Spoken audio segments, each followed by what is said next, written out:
Ідэя пра ўлік кніжных помнікаў існавала некалькі дзесяцігоддзяў. Зараз адпаведную норму атрымалася ўключыць у кодэкс аб культуры. Архівы, музеі і іншыя установы далучыліся да нацыянальнай бібліятэкі, каб стварыць дзяржаўны рэестр кніжных помнікаў. Вельмі часта так перажываем, што з Беларусі ўсё павывезена, ўсё страчана. Пры гэтым мы не правялі самі інвентарызацыю уласных збораў, музейных, бібліятэчных, архіўных, не да канца ведаем, што дзе захавалася фізічна.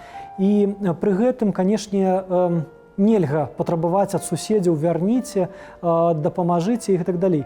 Зрабі спачатку сваё. На сёння ў дзяржаўным рэестры прадстаўлена больш за 1000 адзінак. Гэта як асобнае выданне, так і каштоўныя кнігазборы, як, напрыклад, бібліятэка акадэміка Яўхіма Карскага. Дарэчы, некаторыя з экземпляраў захоўваюцца ў музеі кнігі Нацыянальнай бібліятэкі Беларусі, як еўрапейскія першадрукі інкунабулы 15 стагоддзя часоў Іагана Гутенберга. Гэта і выданні з Карыны, гэта і, напрыклад, персідскія рукапісы, бо ў рэестр уключаны не толькі помнікі беларускага паходжання, але ўключаны тыя помнікі, якія знаходзяцца ў Беларусі.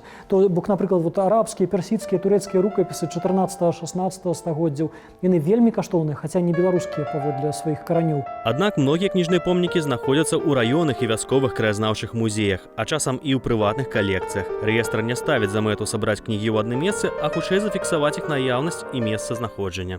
Проста праз сайт дзяржаўнага рэестра аформіць заяўку, абазначыць, у мяне ва ўласнасці ёсць вось такая каштоўная кніга. Мне падаецца каштоўная, можа я памыляюся. Далей ужо экспертная камісія абласнога ўзроўню, першы ўзровень, і далей рэспубліканская камісія ацэніць, ці сапраўды гэты помнік з'яўляецца каштоўным, ці з'яўляецца ён кніжным помнікам, і калі так, то пацвердзіць уключэнне ў дзяржаўны спіс. Такім чынам, цяпер кожны ахвотны можа, сеўшы за камп'ютар і адкрыўшы неабходны сайт, паведаміць пра вядомы яму кніжны помнік і папоўніць дзяржаўны рэестр Беларусі.